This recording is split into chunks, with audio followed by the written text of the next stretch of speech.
আজকের এই মজমা থেকে নরেন্দ্র মোদীকে জানিয়ে দিতে চাই, আমার নবীকে গালি দিয়েছ তোমরা ওখান থেকে, বর্তমান স্বাধীন এই বাংলাদেশে আমার নবীকে নিয়ে যদি কেউ কটূক্তি করে, ইসলাম নিয়ে কথা বলে, কোন আইন নয়, আর কল্লা ফেলে দিতে হবে, আর কল্লা রাখা যাবে না। এটা মুসলমানের দেশ। মোদীকে বলে দিতে চাই, আমার এই দেশ নিয়ে যদি কোনো ষড়যন্ত্র করা হয়, ভবিষ্যৎবাণী বলে দিচ্ছি আল্লাহর রাসূলের, গজওয়ায়ে হিন্দের মাধ্যমে ভারত আমরা শাসন করব। আজকের দিল্লির ক্ষমতা, দিল্লিতেও কালিমার পতাকা পথ করে উড়বে।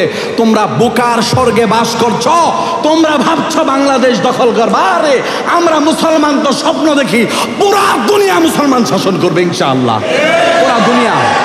অনেকের প্রশ্ন, হুজুর এই জায়গায় বসে আপনি পুরা দুনিয়ার স্বপ্ন দেখেন? আরে ভাই, 313 জন নবীর সৈনিক তৈরি হয়েছিল, হাজার হাজার কাফেররা 313 জনের সামনে দাঁড়াতে পারে নাই।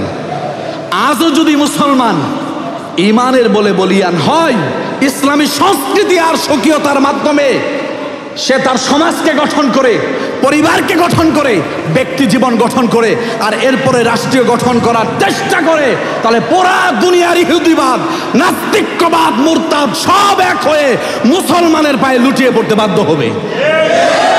এই ইমানি পাওয়ার আল্লাহ তাআলা আমাদেরকে দিয়েই পাঠাইছেন।